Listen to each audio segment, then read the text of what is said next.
Hello बच्चों, आपका स्वागत है हमारे YouTube चैनल एजुकेशन मित्रा पे। तो बच्चों, अभी हम वास्तविक संख्या का वीडियो अपलोड कर रहे हैं, जिसमें हमने सबसे पहले वीडियो अपलोड किया था बेसिक के बारे में, जैसे सम संख्या क्या होता है, विषम संख्या क्या होता है, परिमेय क्या होता है, अपरिमेय क्या होता है, प्राकृत संख्या क्या होता है। आपने 9th क्लास में भी इन सारे कॉन्सेप्ट को पढ़ा होगा, लेकिन हमने क्या किया है, ब्रीफ में मतलब कम समय में उन सारे टॉपिक्स को समझा दिया।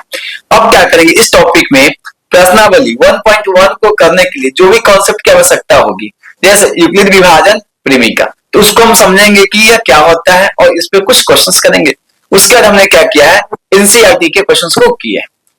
तो आप इस वीडियो को देखिए। अगर आपके पास कोई डाउट्स है तो आप हमें कमेंट बॉक्स के माध्यम से बता सकते हैं, और अगर आप चाहते हैं कि नहीं आप कुछ और तरीके से पढ़ाइए तो भी आप हमें सजेस्ट कर सकते हैं।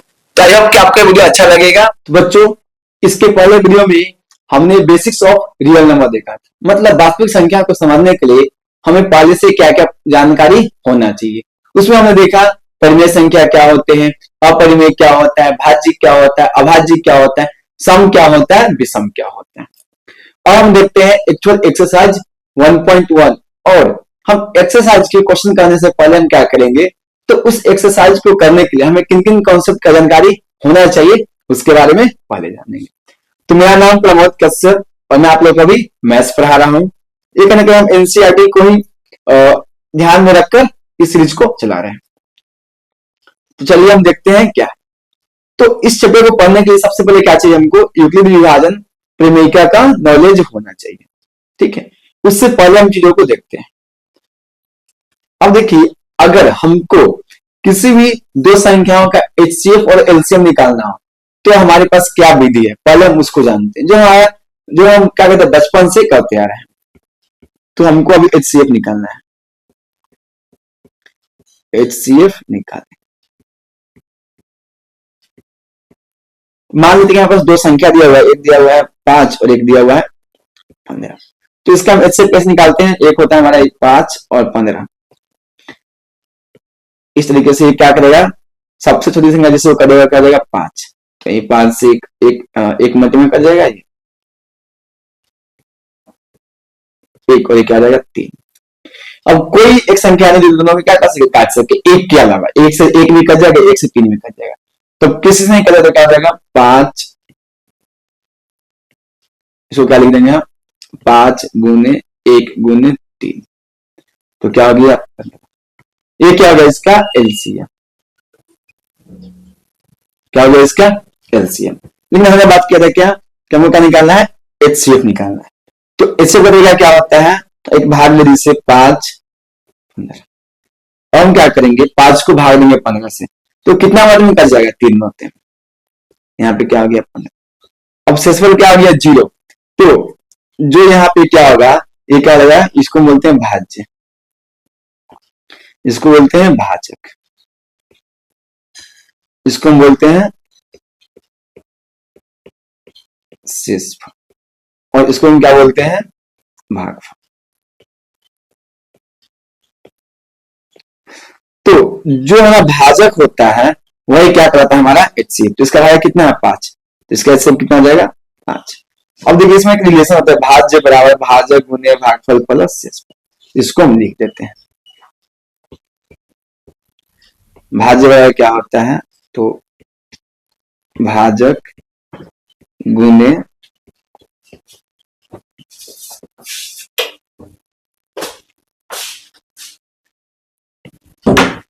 गुने भागफल प्लस शेषफल। बस इसको भी क्या करना है, इसको याद करना है, क्या होता है भाज्य बराबर भाजक गुने भागफल प्लस शेषफल। अब देखिए हमने ऐसे निकालने का एक तरीका देखा, दूसरा तरीका क्या होता है हमारा, तो दूसरा होता है इसका क्या करेंगे हम, तो गुणनखंड करेंगे। तो 5 का क्या करते हैं गुणनखंड निकालते हैं, 5 का गुणनखंड क्या हो जाएगा 1 गुने 5 हो जाएगा, 15 का क्या हो जाएगा, तो 15 क्या हो जाएगा 3 गुने यहाँ पे। अब देखिए एचसीएफ क्या होता है, तो हाईएस्ट कॉमन फैक्टर, एचसीएफ को क्या बोलते हैं, इसको थोड़ा सा सिस्टमेटिकली लिख देते हैं।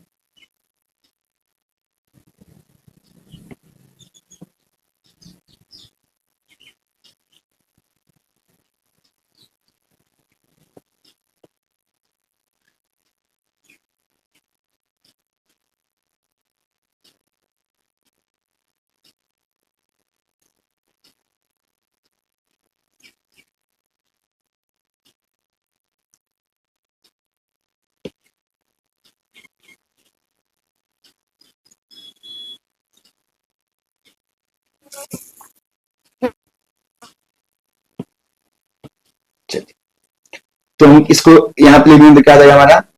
अब देखिए HCF में क्या होता है,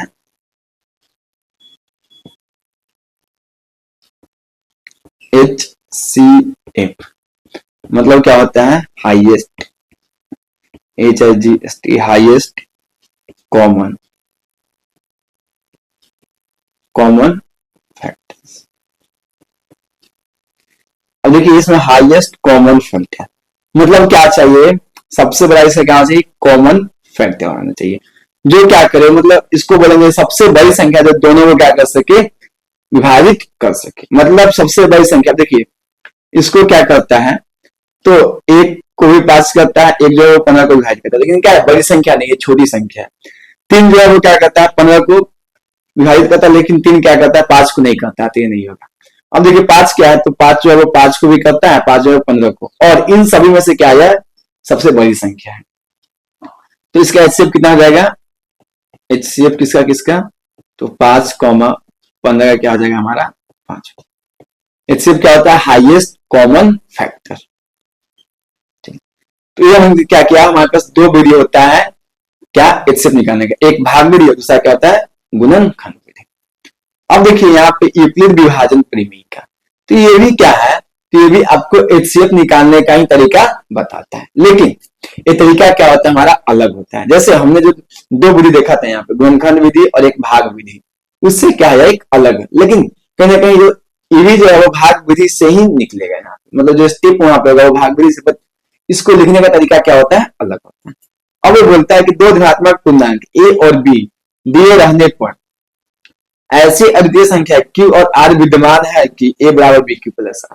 मतलब अब बोला है कि अगर कोई 2 संख्या हमको गिवन है, जैसे अगर इसमें हम बात करें तो हमने एक एग्जांपल दिया था 5,15, और कोई 2 संख्या दिया हुआ है, तो यहाँ पे क्या होगा, जो सबसे बड़ी संख्या वो क्या आ जाएगा, A। A यहाँ पे बड़ी संख्या कौन है, 15, A बराबर क्या आ जाएगा 15, और B बराबर क्या हो जाएगा 5।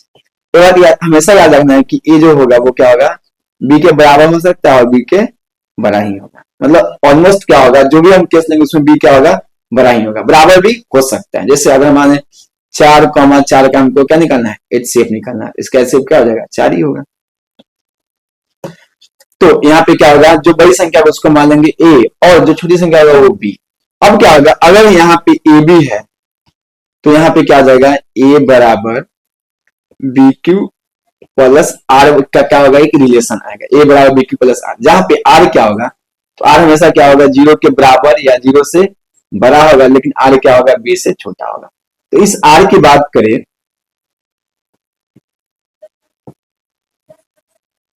अगर हम इस R की बात करें तो R क्या होगा, तो R हमेशा क्या होगा, 0 से बड़ा होगा और B से क्या होगा, हमेशा छोटा होगा। इसको भी हम अच्छे से समझेंगे। तो ये बोला है कि जब भी अगर कोई 2 धनात्मक पूर्णांक हमको दिया हुआ, जैसे हमको दिया हुआ है यहाँ पे 6 और दिया हुआ है यहाँ पे 17 दिया हुआ है, तो जो बड़ी संख्या होगा उसको हम क्या ले लेंगे, A। तो यहाँ पे बड़ी संख्या कौन है, 17, तो A बराबर क्या हो जाएगा हमारा 17, और B बराबर क्या हो जाएगा 6। अब इसको हम क्या लिख सकते हैं, A बराबर BQ प्लस R के फॉर्म में लिख सकते हैं। अब देखिए Q क्या, यहाँ पे R क्या है, तो हम Q को यहाँ पे बोल सकते हैं कि क्या है हमारा यहाँ पे भागफल, Q क्या है भागफल, और R क्या है यहाँ पे, R हमारा है शेषफल। अब देखिए हम क्या करेंगे, 6 से भाग देते हैं 17 को, तो क्या होगा, 6 दूना 12 हो जाएगा, यहाँ पे 5। अब देखिए इस पर्टिकुलर केस के लिए A कितना है, A तो यहाँ पे फिक्स है कि A क्या है यहाँ पे 17, B कितना 6, Q कितना आ गया, Q आ गया यहाँ पे 2, और R कितना आ गया यहाँ पे 5। तो क्या हम देख सकते हैं इसको, A बराबर BQ प्लस R, तो A यहाँ पे कितना हो गया 17 बराबर, B कितना है, तो B यहाँ पे कितना 6, Q कितना है 2, 6 गुने 2 प्लस 5। अब देखिए 17 को क्या लिख सकते, 6 12 प्लस 5, मतलब ये क्या है 17 ही है। तो अगर कोई भी 2 संख्या दिया हुआ तो हम क्या कर सकते, उसको A बराबर BQ प्लस R के फॉर्म में लिख सकते, जैसा कि हमने क्या किया है 6 और 17 के रूप में हम इसको लिख दिए, A बराबर BQ प्लस R के फॉर्म में लिख दिए। ये बोला है कि 2 धनात्मक पूर्णांक अगर A और B दिए रहने पर ऐसे अद्वितीय संख्या Q और R विद्यमान है कि A बराबर BQ प्लस R। अब देखिए अद्वितीय करने का क्या मतलब है, हो सकता है कि हमको यहाँ पे 6 और 17 के रूप में यहाँ पे Q अलग आया, R अलग आया, 5 और 15 के रूप में क्यू और आर क्या होगा, अलग होगा। देखिए 5 15 की बात करें तो यहाँ पे क्या आ जाएगा 15, तो हम लिख दें 15 बराबर क्या लिख देंगे 5 गुने 3 प्लस 0। अब देखिए यहाँ पे क्यू का वैल्यू कितना, यहाँ पे क्यू का वैल्यू कितना था, क्यू बराबर था 2 और आर बराबर कितना था यहाँ पे 5। यहाँ पे क्यू बराबर कितना दिया हुआ है 3 और आर बराबर क्या दिया हुआ है 0। तो यहाँ पे क्या यूनिक, यहाँ पे क्यू आर यूनिक है, यहाँ पे क्यू आर क्या है यूनिक है। वही बोला है कि ऐसी अद्वितीय संख्या है मतलब यूनिक होगा। क्यू और आर विद्यमान है कि ए बराबर बी क्यू प्लस आर, ए बराबर क्या होगा बी क्यू प्लस आर। और ये क्यू क्या हो सकता है, क्यू कोई भी क्या हो सकता है धनात्मक पूर्णांक हो सकता है, मतलब 1 2 3 4 5, मतलब सम भी हो सकता है विषम भी हो सकता है, कभी कभी जीरो भी हो सकता है। यहाँ पे सॉरी जीरो नहीं होगा, क्योंकि हम क्या बोलेंगे हमेशा बी को लेंगे ए को लेंगे क्या बड़ा, तो यहाँ पे जीरो नहीं होगा। धनात्मक पूर्णांक बोला तो क्या होगा जीरो नहीं। अब एक कंडीशन है कि जो आर है, आर अब देखिए जो भी हमारा शेषफल होता है, जो शेषफल है हमेशा क्या होगा 6 से क्या होगा छोटा होगा, क्योंकि 6 होगा तो क्या होगा कट जाएगा। अगर यहाँ पर 6 होता है तो क्या होता है, अगर 6 मतलब कि 18 होता है 3 से कट जाता है। तो शेषफल हमेशा क्या होता है, तो 0 से बड़ा होता है, जो बी है उससे क्या होता है हमेशा छोटा, मतलब जो यहाँ पे भाजक है उससे क्या होगा हमेशा जो हमारा शेषफल वो छोटा होता है। तो ये बोला है, अब जैसे दो केस हमने लिया है 15 और 25 के केस में, इसमें बड़ा कौन है 25, तो 25 क्या बनेगा हमारा ए। अब देखिए 25 ए बी बराबर क्या आ जाएगा हमारा बी बराबर हो जाएगा 15। हम क्या 25 को क्या लिख सकते हैं 15 गुने 1 प्लस 10। देखिए यहाँ पे क्यू और आर क्या है अलग अलग आया। सेम चीज 8 6 को लिखेंगे क्या लिख सकते हैं 8 हमारा क्या जाएगा ए और ए क्या जाएगा ए हो गया बी और ए हो गया ए बराबर 8। तो 8 को क्या लिख सकते हैं 6 गुने 1 प्लस 2, 1 यहाँ पे क्या है तो क्यू है, 2 क्या है आर है, ये क्या है बी है, तो बी क्यू प्लस आर के रूप में लिख सकते हैं। अब देखिए यहाँ पे कुछ क्वेश्चंस है तो उस क्वेश्चंस को भी हम करते हैं। अब देखिए पहला क्वेश्चन बोला है कि निम्नलिखित संख्याओं का एचसीएफ ज्ञात करने के लिए युक्लिड विभाजन एल्गोरिथम का प्रयोग कीजिए। आपको क्या करना है युक्लिड विभाजन एल्गोरिथम का प्रयोग करके इसको एचसीएफ निकालना है। तो उसको हम क्या करेंगे स्टेप बाय स्टेप करेंगे। तो हम पहले मान लेते हैं कि ए बराबर हो जाएगा आपका जो बड़ी संख्या 225 तथा बी बराबर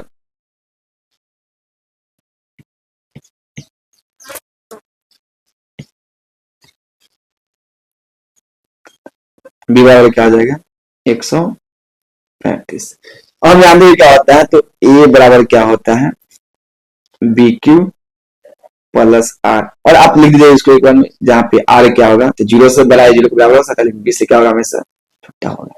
अब देखिए हम स्टेप 1 करते हैं चरण 1।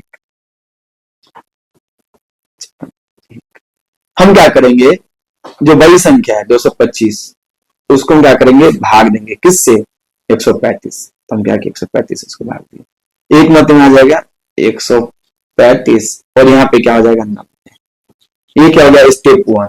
अब इस स्टेप 1 के जगह हम क्या लिख देंगे यहाँ पे लिख देंगे ए बराबर बी क्यू प्लस आर। ए का भी कितना दिया हुआ है 225 बी का भी कितना आया हुआ है इसको बोलते हैं, यहाँ पे हम कलर चेंज कर देते हैं, इसको हम बोलते हैं ए, इसको हम बोलते हैं बी, इसको हम बोलते हैं क्यू, इसको हम बोलते हैं आर। तो यहाँ पे कितना आ गया ए हमारा हो गया 225, बी कितना हो गया 135, तो 135 क्यू कितना आपका क्यू यहाँ पे क्या है 1 तो 1 और आर कितना है 9। अब हम क्या करेंगे फिर एक नेक्स्ट स्टेप लेंगे। अब इस नेक्स्ट स्टेप में मतलब चरण 2 में क्या हो जाएगा, तो जो यहाँ पे 90 है वो क्या बन जाएगा हमारा बी और जो ए है वो क्या आ जाएगा ए। तो यहाँ पे हम क्या करते हैं नया स्लाइड ले लेता हूं। तो अब क्या आ जाएगा हमारे यहाँ पे स्टेप क्या था यहाँ पे हो जाएगा 135 था 225 यहाँ पे था, एक मत हम किए 135 यहाँ पे आ गया और दूसरा स्टेप करेंगे क्या हो जाएगा ये हो जाएगा 135। तो अब हम क्या करेंगे इस पोर्शन को मिटा देते हैं, हमने इसको ऑलरेडी यहाँ पे लिख चुका है, इसको मिटा देते हैं।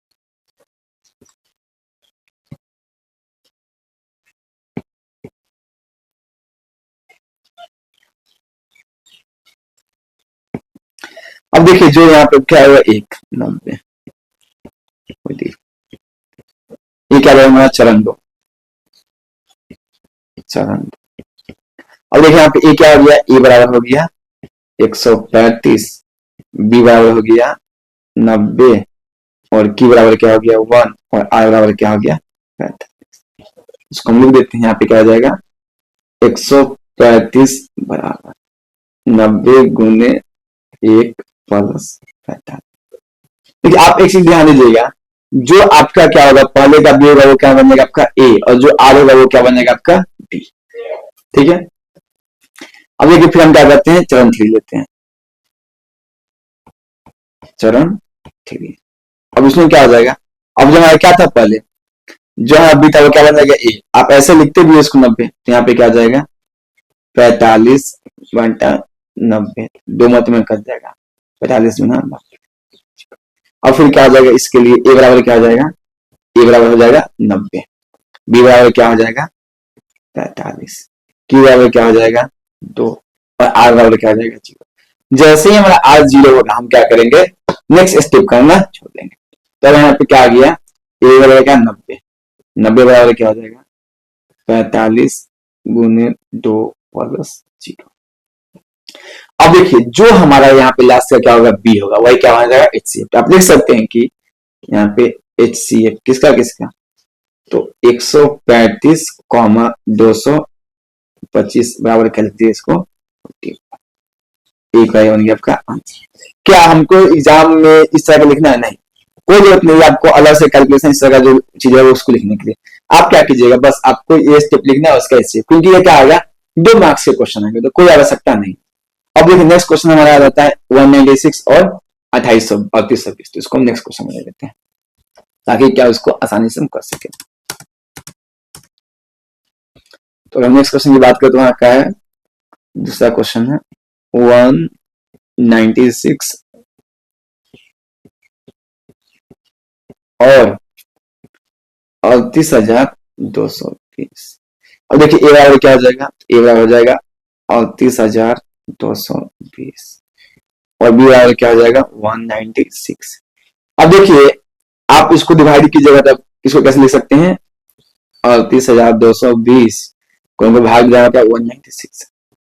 अब देखिए कटता किससे है, तो 195 से करते हैं, ये हमको याद है, आपको भी याद हो जाएगा क्वेश्चन करते करते जी। अब देखिए यहाँ पे ए बराबर क्या हो जाता है बी क्यू प्लस आर।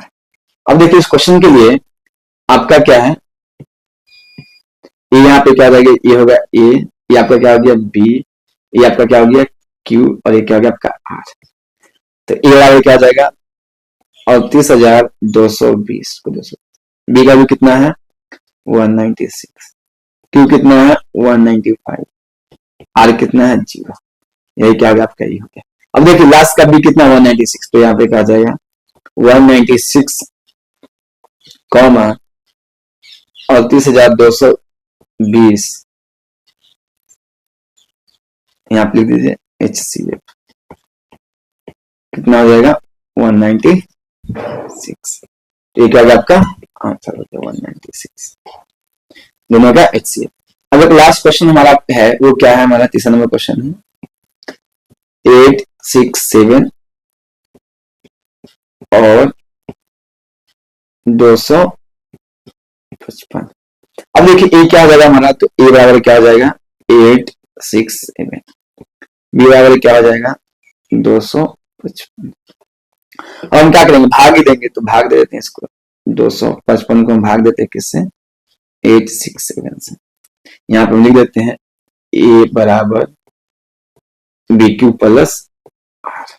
ए कितना है तो 867, बी कितना है 255, क्यू और आर चाहिए हमको।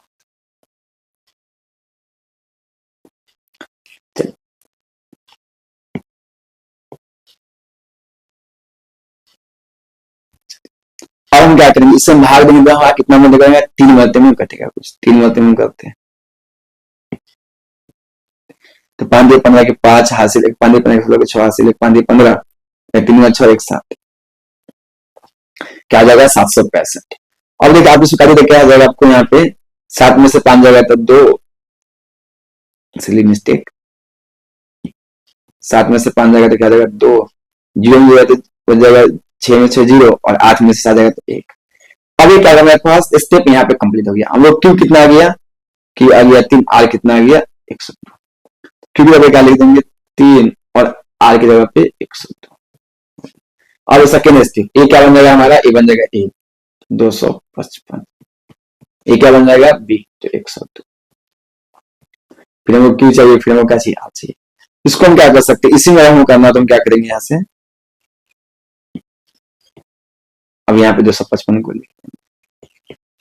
अब देखिए 101 और 255 दो मत में क्या आ जाएगा 204, यहाँ पे आ जाएगा 1।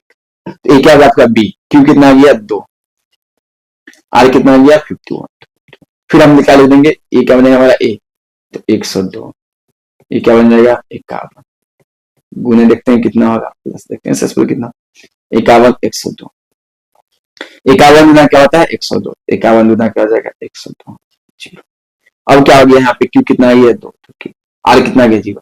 अब जैसे ही मेरा आर 0 आएगा, हमारा क्वेश्चन क्या होगा यहीं पे खत्म हो गया। तो मेरा आर क्या आ गया 0 आ गया।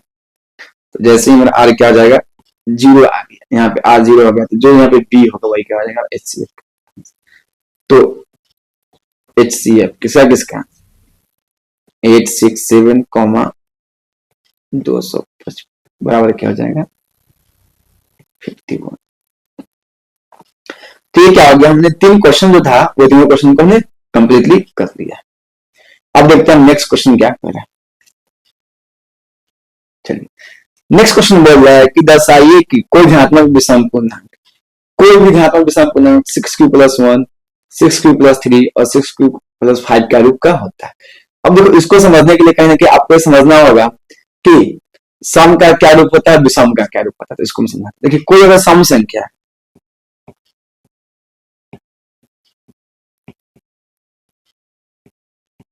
उसके अंतिम में क्या होता है 0, 2, 4, 6, 8, जैसे 7, 6, 8, 4, लास्ट में क्या है 4 है, तो यहाँ पे क्या हो जाएगा सम संख्या।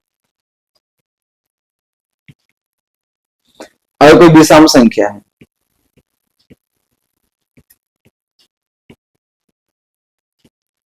तो उसके अंतिम में क्या होगा 1 होगा, 3 होगा, 5 होगा, 7 होगा, 9 होगा, जैसे ये क्या है विषम संख्या। लेकिन नंबर क्या आएगा तब जब आपको किसी को फॉर्म में दे रहा है, जैसे 6q+1 रहे, 7q+3 रहे, 8q+4 रहे, तो यहाँ पे कौन संख्या आएगी। तो याद रखिएगा कि 6q मतलब 6q है, तो ये हमेशा क्या होगा एक सम संख्या होगा। 6q क्या होगा हमेशा सम संख्या होगा। क्यों, तो देखिए अगर सम संख्या को सम या विषम से गुना कीजिए, मतलब यहाँ पे इसको हम लिखेंगे अच्छे से, सम संख्या को अगर हम गुना करें विषम या सम से, तो क्या होगा हमको सम संख्या ही प्राप्त होगा। मतलब अगर किसी सम संख्या को या तो हम विषम से गुना करें या फिर सम संख्या से गुना करें, तो भी क्या होगा ना संख्या सम संख्या है। जैसे 4 क्या एक सम संख्या, उसको 3 क्या एक विषम संख्या से गुना किए, तो क्या आ गया हमारा सम संख्या आ गया। चाहते क्या होता है 12, 4 गुने 2 किए तो क्या हो गया 8, 8 भी क्या है एक सम संख्या। तो अगर सम संख्या को विषम से गुना करें या फिर सम से गुना करें, तो क्या होगा हमारा सम संख्या। अब अगर विषम संख्या को हम सम से गुना करें चाहे विषम से गुना करें, तो फिर अलग हो जाएगा। तो फर्स्ट स्टेप क्या कह रहा है, सम संख्या को किसी भी, तो जैसे 6q है, तो 6 क्या है यहाँ पे सम संख्या, क्यू के यहाँ पे क्या आ सकता है, क्यू के यहाँ पे 1, 2, 3, 4 आ सकता है, तो विषम संख्या, तो हमेशा क्या होगा सम संख्या होगा। लेकिन अगर विषम संख्या को हम सम से या विषम से गुना करें तो चेंज हो सकता है। जैसे 7q है, तो 7q क्या हो सकता है, दोनों हो सकता है, सम हो सकता है और विषम भी हो सकता है। कैसे, तो देखिए आप 7 गुने 5 क्या हो गया 35, 7 गुने 4 क्या हो गया 28। मतलब यहाँ पे आप कंपेयर निकाल सकते हैं, यहां से आप एक कि सम संख्या गुने सम या विषम बराबर क्या होता है? सम संख्या।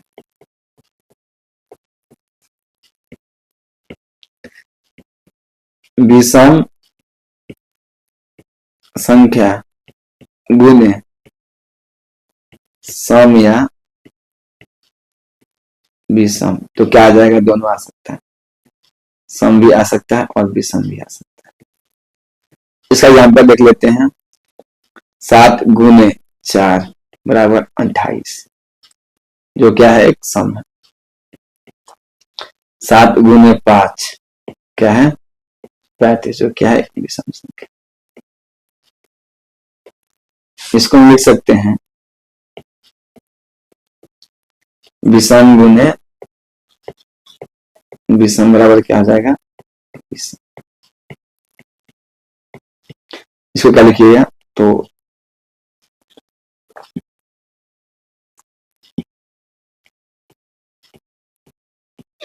विषम गुने सम बराबर क्या हो जाएगा?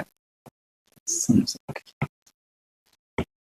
तो देखिए, याद देखिए, सम को हम क्या करें? विषम गुने सम होगा तो सम संख्या हो जाएगा, और विषम गुने विषम होगा तो विषम संख्या हो जाएगा। तो इसलिए आपको ध्यान रखना। उसके साथ अगर कोई सम संख्या है, सम संख्या और प्लस यहाँ पे सम संख्या, तो क्या हो जाएगा? ये सम संख्या है।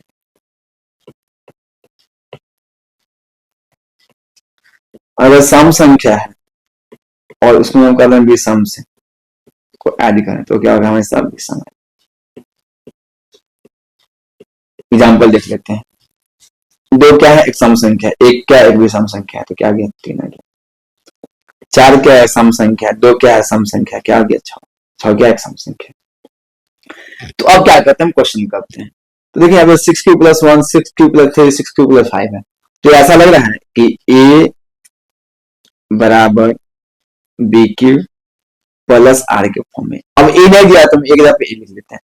अब देखिए यहाँ पे क्या लिखा हुआ है? ए बराबर 6 क्यू प्लस 1। तो बी का वैल्यू कितना गया यहाँ से? बी का वैल्यू आ गया हमको 6। तो बी बराबर क्या दिया हुआ है? 6। अब देखिए यहाँ जो आर है, आर क्या है? 1 से लेके कहां तक शुरू है? 5 तक। अब देखिए आर क्या होता है? आर हमेशा क्या होता है? बी से छोटा होता है। तो यहाँ पे आर क्या हो जाएगा? आर 0 से बड़ा 0 के बराबर हो सकता है और हमेशा क्या होगा? बी से छोटा होगा। तो यहाँ पे आर क्या हो सकता है? तो आर 0 हो सकता है, 1 हो सकता है, 2 हो सकता है, 3 हो सकता है, 4 हो सकता है, 5 हो सकता है। क्या 6 होगा? नहीं। बी से क्या होता है? हमेशा छोटा। तो बी से छोटा तो 6 नहीं होगा। तो आर क्या हो गया? यहाँ पे 0 से लेके 5। और देखिए चेंज क्या आ रहा है? सिर्फ आर चेंज हो रहा है। तो हम क्या करेंगे? आर का वैल्यू पुट करेंगे। पहले 0 पुट करेंगे, फिर 1 पुट करेंगे, फिर 2 करेंगे, और देखेंगे कि किस किस केस में सम आ रहा है, किस केस में विषम आ रहा है। तुम यहीं से शुरू कर देते हैं। ठीक है, हम केस को चेंज कर देते हैं। केस 1 ले लेते हैं, जहां पे आर बराबर क्या करते हैं? हम 0 कर देते हैं। केस 1 कर ली, जहां आर बराबर क्या है? 0। हम क्या लिखते हैं? ए बराबर बी क्यू प्लस आर। ए कितना दिया हुआ है? ए का वैल्यू ए। बी कितना दिया हुआ है? 6। क्यू की जगह क्यू। आर का कितना रखना है? 0। अब देखिए हम क्या बताए थे कि अगर किसी भी सम संख्या को विषम संख्या से गुणा करेंगे तो क्या होगा? हमारा सम संख्या होगा। तो 6 क्यू क्या है? एक सम संख्या है। 6 क्यू क्या है? एक सम संख्या। तो सम संख्या गुणे, आप लिख लीजिए धनात्मक पूर्णांक, धनात्मक पूर्णांक बराबर क्या होता है? सम संख्या।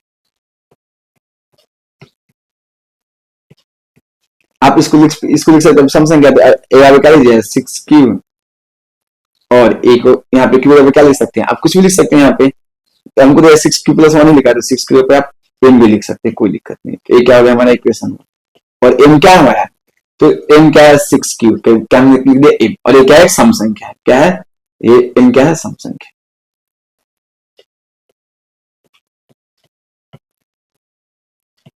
चलिए हम देखते हैं, केस नंबर देखते हैं यहाँ पे।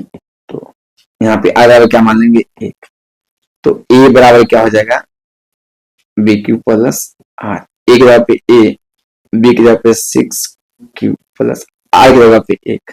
अब देखिए ए बराबर हम 6 क्यू का लिख सकते एम, एम प्लस 1, और एम क्या है, एम एक सम संख्या, एम क्या है एक सम संख्या है, और 6 क्यू। अब देखिए सम संख्या प्लस विषम संख्या क्या हो जाएगा यहाँ पे विषम संख्या, तो क्या आ जाएगा हमारा यहाँ पे विषम संख्या, विषम संख्या। विषम संख्या कैसे होगा, तो सम प्लस विषम बराबर क्या होता है 20। अब देखिए केस 3 लेते हैं, आर बराबर 2 ले लेते हैं, तो क्या जाएगा ए बराबर B Q plus R, R कितना है, ए की जगह पे ए, बी की जगह पे 6 है, क्यू की जगह पे क्यू, और आर की जगह पे 2। अब देखिए ए बराबर हम क्या लिख सकते हैं एम प्लस यहाँ पे 2, क्योंकि आर में यहाँ पे 2 ही। अब देखिए हमको कोई जरूरत नहीं चाहिए, एम क्या है एक सम संख्या, ई क्या है एक सम संख्या, तो यहाँ पे क्या आ जाएगा सम संख्या। आप इसको लिख सकते हैं यहाँ पे कि क्या है सम प्लस सम क्या होता है, तो सम संख्या होता है। अब देखिए हम क्या करेंगे, नेक्स्ट केस लेते हैं, केस नंबर 4, जहां पे आर को क्या लिख देते हैं आर बराबर 3 करते हैं, तो फिर क्या आ जाएगा ए बराबर बी क्यू प्लस आर, ए की जगह पे ए, बी की जगह क्या लिखना 6 क्यू, आर की जगह पे 3। अब देखिए इसको क्या लिख सकते हैं एम प्लस 3, ये क्या है एक सम एक क्या विषम, तो क्या आ जाएगा विषम संख्या। अब केस 5 लेते हैं, आर बराबर क्या हो जाएगा यहाँ पे 4, तो क्या हो जाएगा ए बराबर 6 क्यू प्लस 4, 6 क्यू प्लस 4। अब देखिए दो कॉमन यहाँ से ले सकते हैं, तो अगर यहाँ क्योंकि इसे भी ले सकते सम प्लस विषम, इसे भी ले सकते, कॉमन नहीं जाते कॉमन में ले सकते हैं यहाँ पे, तो यहाँ पे क्या हो जाएगा अगर 2 कॉमन लीजिएगा तो यहाँ पे क्या हो जाएगा ए बराबर, अगर 2 कॉमन लेंगे तो क्या हो जाएगा 3 क्यू प्लस क्या हो जाएगा। अब देखिए 2 के मल्टीपल में है, 2 के मल्टीपल में होगा तो क्या हो जाएगा वो सम संख्या ही होगा, तो ये भी क्या हो जाएगा सम संख्या। मतलब सम संख्या आगे क्या कीजिए गुना कीजिए किससे सम से या विषम से, अगर ये विषम संख्या हो तो भी क्या होगा सम संख्या, क्योंकि सम संख्या को विषम से गुना कीजिए सम से कीजिए वो क्या होगा सम ही होगा। केस 6, जब आ जाएगा क्या आ जाएगा 5, तो क्या आ जाएगा ए बराबर 6 क्यू प्लस 5। अब देखिए यहाँ पे क्या सम प्लस विषम, तो क्या आ जाएगा विषम, विषम संख्या। अब देखिए यहाँ पे कितना केस बना है, तो 1 केस बना, यहाँ पे 2 केस, 3 केस, 4 केस, 5 केस, और एक क्या यहाँ पे पहला केस 6 केस। अब देखिए फर्स्ट केस में क्या, जब आर वैल्यू 0 है तब क्या है हमको सम, जब आर वैल्यू 1 रखे, आर का वैल्यू 1 है तो क्या आ गया हमको विषम आ गया, जब आर का वैल्यू 3 रखे तो भी क्या है विषम है, जब आर का वैल्यू 5 रखे तो क्या है विषम है। देखिए जहां जहां मतलब आप इसको देख सकते हैं क्या बोलेगा कि 6 क्यू प्लस 1, 6 क्यू प्लस 3 और 6 क्यू प्लस 5 क्या है, तो सब विषम संख्या है, विषम संख्या। उसके बाद 6 क्यू प्लस 2, 6 क्यू प्लस 4 सब क्या है 6 क्यू प्लस 2, यहाँ पे क्या है सब सम संख्या, ये सब क्या है विषम संख्या। बस मैंने दर्शा दिया कि 6 Q plus 1, 6 Q plus 3, 6 Q का रूप जो है वो होता है, हमें विषम पूर्णांक का रूप क्या होता है 6 क्यू प्लस 1, 6 क्यू प्लस 3 और 6 क्यू प्लस 5 का रूप। हमने क्या किया बस इसी को हमको दिखाना था, आप उसको आसानी से देख सकते। अब देखिए क्या बोल रहा है, किसी परेड में एक क्वेश्चन दिया हुआ है यहाँ पे, इस क्वेश्चन जो यहाँ पे है, किसी परेड में 616 सदस्य वाली एक सेना की टुकड़ी को 32 सदस्य वाले एक आर्मी बैंड के पीछे मार्च करना है, दोनों समूहों को समान संख्या वाले स्तंभों में मार्च करना है, उन स्तंभों की अधिकतम संख्या क्या हो सकती है। अब देखिए क्या है हमारे पास टुकड़ी कितना है, एक तो क्या है हमारे पास किसी पेज में 616 क्या है सेना है। अब क्या 32 सदस्यों वाले एक आर्मी बैंड है। 32 सदस्यों का क्या है, एक आदमी का।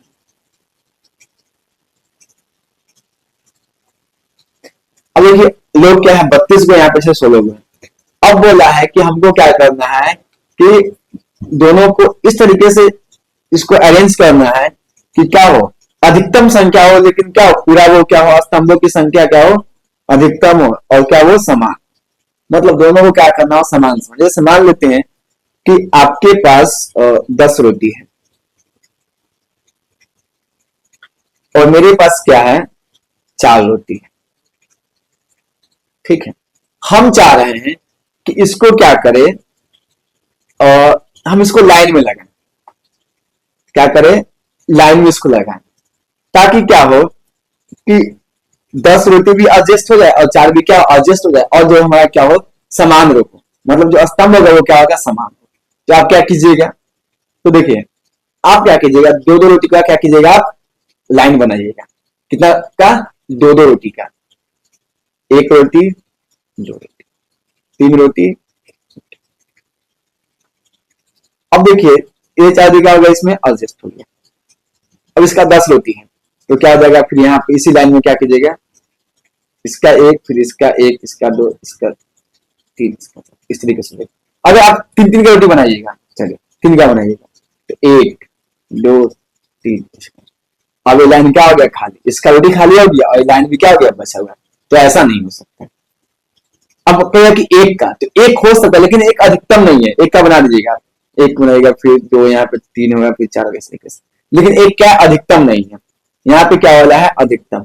जब भी बात करता है अधिकतम का, तो अधिकतम में हम क्या लगाते हैं, HCF। क्या लगाते हैं, HCF। अधिकतम में लगाते क्या होता है, HCF, highest common factor, HCF। तो अब हमें क्या करना है, कुछ नहीं करना, बहुत क्या निकाल देना है, HCF निकाल देना। ठीक है, तो हम क्या करेंगे, HCF निकाल लेंगे। अब नहीं बोला है कि यूपी विभाजन से, तो क्या करेंगे, HCF निकाल लेंगे इसका। तो दोनों का HCF निकालेंगे, तो तरीका क्या हो सकता है आपका HCF निकालने का, कोई भी तरीका। आप नंदी यहाँ से गुणनखंड विधि कर सकते हैं, गुणनखंड विधि करेंगे अभी। इसको क्या लीजिए, दो गुने दो गुना चार गुना 8 गुना 16 गुना 30, मतलब 2 के पावर 5। अब क्या है, 616। इसका हम क्या गुणनखंड निकाल देते हैं। 2 से भाग देंगे क्या हो जाएगा, 308। फिर 2 से भाग देंगे तो क्या हो जाएगा, 114। फिर 2 से भाग देंगे तो क्या हो जाएगा, 77। अब देखिए फिर क्या होगा, 7 से आ जाएगा 11। तो क्या हो जाएगा, 2 गुने 2 गुने 2 गुने 7 गुने 11। अब देखिए क्या होता है, हाईएस्ट दो भी मिल रहा है, दो भी मिल रहा है, लेकिन दो क्या बड़ा नहीं, 2 से ज्यादा 4 भी है, तो 4 इसमें भी है, 8 इसमें। अब 8 के अलावा कोई सबसे बड़ी संख्या नहीं जो दोनों में मैच करता हो, तो क्या जाएगा इसका, HCF क्या जाएगा इसका, 8। मतलब यहाँ पे 2 के पावर 3 गुने क्या लिख सकते हैं, 7 गुने 11। तो अधिकतम क्या है, दोनों में है, तो 2 के पावर 3 इसमें भी है, 2 के पावर 3 इसमें भी है, तो 2 के पावर 3 मतलब क्या, 8। तो क्या जाएगा इसका, 8। तो क्या जाएगा कि 8 को क्या करेंगे, हम लाइन बनाएंगे। क्या करेंगे, यहाँ पे 8 लाइन बनाएंगे, 1 लाइन, 2 लाइन, 3 लाइन, 4 लाइन, 5, 6, 7 और 8। और फिर क्या करेंगे, 8 लाइन है तो फिर उसके नीचे क्या होगा, 2 लाइन। और फिर क्या होगा, 32 भी हो जाएगा इसमें और 616 भी हो जाएगा। 32 का कितना लाइन बनेगा, 4 लाइन बनेगा। और 616 निकालने के लिए क्या करिएगा, आप 8 से इसको भाग दे दीजिए, निकल जाएगा अपना।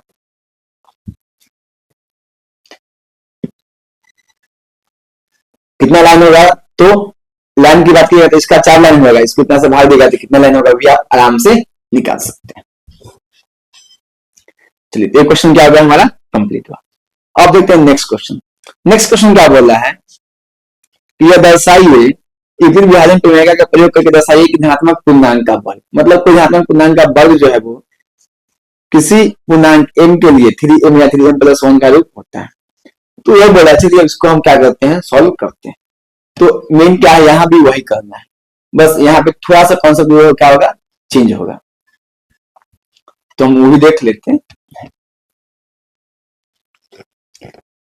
तो यहाँ पे क्या लिखा हुआ है, 3q 3q+1 3q+, इसको अगर लिखें ए बराबर बी क्यू प्लस आर के फॉर्म में, तो क्या आ जाएगा ए बराबर 3 क्यू प्लस आर का वैल्यू कितना है, तो आर का वैल्यू 0 से लेके 2 तक है, तो हम यहाँ पे ले लेते हैं आर के लिए।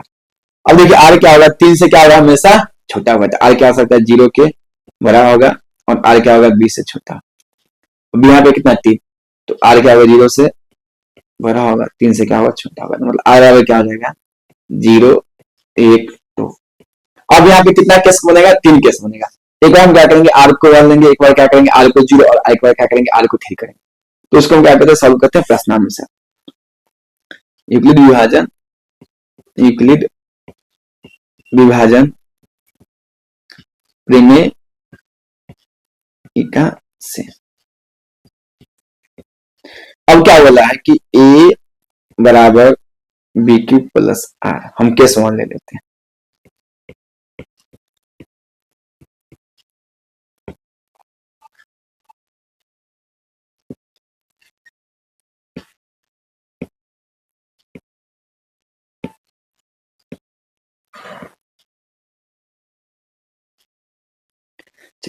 केस 1 ले लिए। अब जैसे हम केस 1 लेंगे तो हम क्या करेंगे, इसको यहाँ पे एक जगह पे क्या लिख देंगे, तो एक जगह पे ए, बी जगह पे क्या लिखेंगे 3 क्यू प्लस 0, मतलब ए आर क्या लिख सकते हैं 3 क्यू। अब देखिए क्वेश्चन क्या बोल रहा है कि धनात्मक पूर्णांक का वर्ग किसी भी पूर्णांक m के लिए 3m या 3m प्लस m का रूप होता है, तो हम क्या करेंगे, इसको स्क्वायर कर देंगे, क्योंकि हमको स्क्वायर पूछा था, हम वर्ग करने पर वर्ग करने पर, तो ए का स्क्वायर क्या आ जाएगा ए स्क्वायर, और 3 क्यू का स्क्वायर क्या हो जाएगा 3 क्यू का स्क्वायर हो जाएगा, तो ए स्क्वायर क्या हो जाएगा 9 क्यू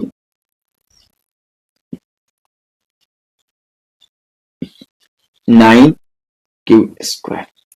और देखिए 9 स्क्वायर को क्यू को हम क्या लिख सकते हैं, तो 3 को हम क्या कर देते हैं यहाँ पे, हमको 3m, तो हम 3 को यहाँ पे क्या कर लेते हैं कॉमन ले लेते हैं, क्योंकि हमको क्या करना है इसको एक, तो ए स्क्वायर क्या हो जाएगा 3 इंटू 3 क्यू स्क्वायर। अब देखिए ये क्या है, इसको हम ए मान लेंगे, तो ए बराबर क्या हो जाएगा ए स्क्वायर बराबर क्या हो जाएगा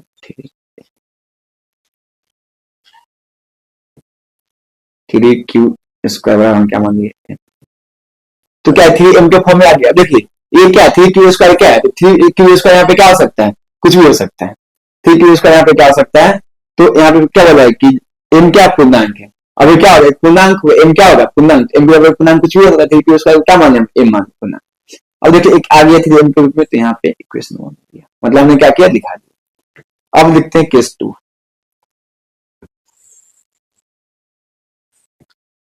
केस 2 लेंगे r बराबर 1।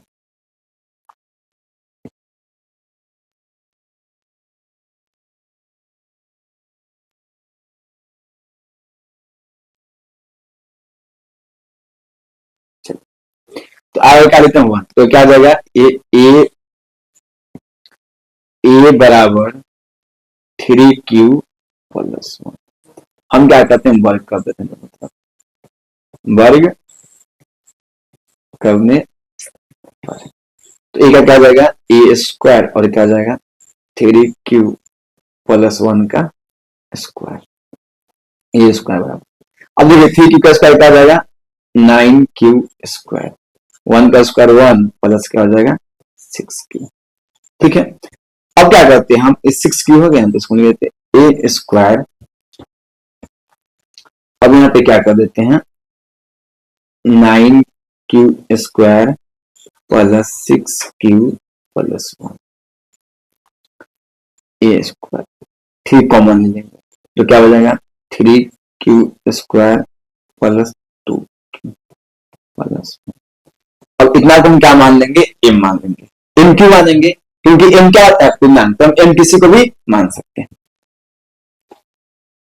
चलिए तो यहाँ पे क्या हो जाएगा 3m और प्लस का 1, मतलब हमने दिखा दिया कि क्या था 3m प्लस 1, जहां पे हम लिख सकते हैं यहाँ पे हमको लिखना है, तो m बराबर क्या हो जाएगा यहाँ पे 3 क्यू स्क्वायर प्लस 2 क्यू। मतलब इसको हम क्या करते थे कि स्क्वायर को हमने क्या मान लिया, m मान लिया। तो यहाँ पे क्या 3m प्लस 1 के रूप में हो गया। अब केस 3 लेते हैं, केस 3 r बराबर क्या लेंगे, 2 लेंगे। तो r क्या क्या रहेगा, a बराबर 3q प्लस 2। इसको भी हम क्या करेंगे, वर्ग करेंगे। तो वर्ग करने पर, क्योंकि स्क्वायर की बात किया तो हम क्या करेंगे, हम सब में वर्ग करेंगे। तो ए स्क्वायर बराबर क्या हो जाएगा, 3q प्लस 2 का होल स्क्वायर। अब क्या करेंगे, अगर इसका होल स्क्वायर करेंगे तो क्या हो जाएगा, ए स्क्वायर यहां पे दिया हुआ है तो A square 9q square plus 4 plus क्या हो जाएगा 6q। ठीक है। अब देखिए यहाँ पे हाँ 2 का स्क्वायर यहाँ पे 3 गुना क्या हो जाएगा 6। हमारा क्या हो जाएगा, ये यहाँ पे 6q प्लस 2 का स्क्वायर तो क्या हो जाएगा यहाँ पे ए स्क्वायर, सॉरी 3 6 में 12 हो जाएगा यहाँ पे, कहाँ की, हाँ 12 क्यों हो जाएगा, 2 है ना यहाँ पे, तो यहाँ पे क्या हो जाएगा 12 क्यों, क्या हो जाएगा यहाँ पे 12 क्यों। अब देखिए हमको क्या करना है, 3 सब में कॉमन है, तो 3 को हम कॉमन में क्या करेंगे, 9q square plus 12q plus क्या करेंगे 3 प्लस 1 कर देंगे। इस 4 को हमने क्या किया, 3 प्लस 1 लिख दिया। अब हम क्या करेंगे, तो 3 कॉमन ले लेते हैं, तो 3 कॉमन ले लेंगे तो क्या हो जाएगा 3q square plus 4q plus 1 इसको हम क्या मान लेंगे m, 3m प्लस 1। तो क्या आ जाएगा 3q square plus 4q plus 1 बराबर क्या हो जाएगा m। अब देखिए जितने भी क्या वर्ग क्या 3m प्लस 1 या फिर यहाँ पे 3m प्लस 1 या फिर क्या है फर्स्ट केस 3m के रूप में, तो हमने दर्शा दिया। देखिए आपको यहाँ पे समझना होगा कि हमको क्या करना है, किसी तरह से उसको 3m में कन्वर्ट करना है या फिर 3m प्लस 1 में कन्वर्ट करना है। तो हम क्या कर सकते हैं, इसको आसानी से कर सकते हैं। जैसे हम क्या करते हैं, तो 16 को, अगर 16 को हमको लिखना हो 4 के फॉर्म में तो हम क्या लिख सकते हैं, यहाँ पे 4 प्लस 4 प्लस 4 प्लस 4। अगर इसको हम 10 के फॉर्म में लिखना हो तो हम क्या लिखेंगे 10 प्लस क्या हो जाएगा यहाँ पे 6।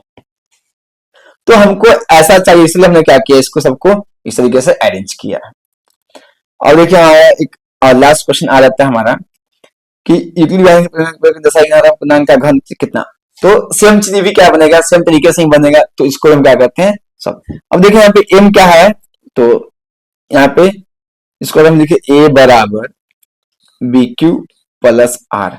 तो यहाँ पे क्या हो जाएगा, a की जगह पे a हो जाएगा, b की जगह क्या है 9m और r क्या हो जाएगा, यहाँ पे r जो है वो क्या होगा 9 से हमेशा छोटा होगा और 0 से क्या होगा बड़ा होगा। तो r क्या हो जाएगा, तो r का वैल्यू क्या हो जाएगा 0 से लेके 8 तक हो जाएगा। तो यहाँ पे क्या होगा 8 केस बनेगा, 9 केस बनेगा, 0 बनेगा। तो फिर आप क्या कीजिएगा केस 1 कीजिएगा, केस 1 क्या हो जाएगा r बराबर 0। तो आपने क्या किया है a बराबर कीजिएगा बी क्यू प्लस आर। तो ए की जगह पे क्या कीजिएगा a, b की जगह पे क्या लिखिएगा 9, q की जगह पे m और r की जगह पे 0। तो ये क्या हो जाएगा a बराबर क्या हो जाएगा 9 है। अब हमको क्या बोला है, घन पूछा है। घन मतलब क्या हो जाएगा घन करने पर, तो घन करने पर, अब घन करने में क्या जाएगा कि एक क्यू क्या हो जाएगा 9 का क्या होता है 81 और 81 क्या होता है 729। तो ये क्या हो जाएगा लगभग आपका क्या हो जाएगा 9 क्यू यहाँ पे हो जाएगा, तो 9m क्यू। इसी को हम क्या कहते हैं यहाँ पे लाते हैं। ठीक है, तो अगर हम बात करें यहाँ पे एक क्या हो जाएगा यहाँ पे, तो